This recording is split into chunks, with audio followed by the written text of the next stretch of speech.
হাজার বছর ধরে আমি পথ হাঁটিতেছি পৃথিবীর পথে। সিংহল সমুদ্র থেকে নিশীথের অন্ধকারে মালয় সাগরে অনেক ঘুরেছি আমি।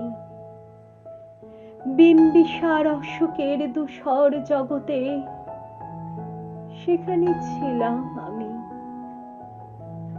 আরো দূর অন্ধকারে বিদর্ভ নগরে আমি ক্লান্ত প্রাণে।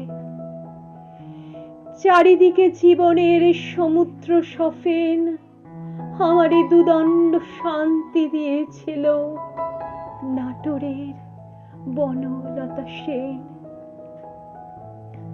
চুল তার কবেকার অন্ধকার বিদেশর নিশা, মুখ তার শ্রাবস্তির কারুকার্য।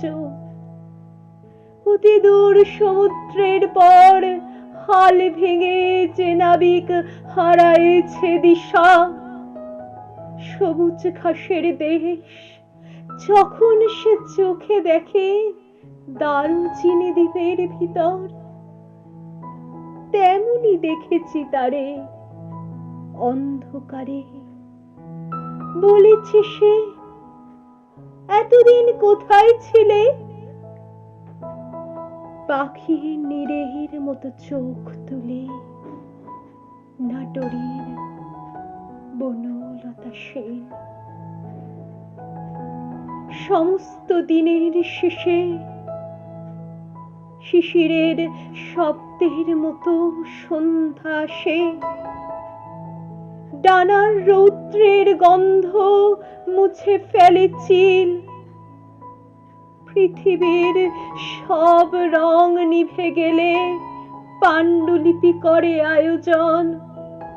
তখন গল্পের তরে জোনাকির রঙে ঝিলমিল।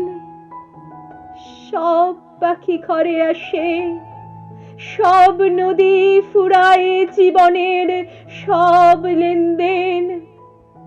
থাকে শুধু অন্ধকার, মুখোমুখি বসিবার বনলতা সেন।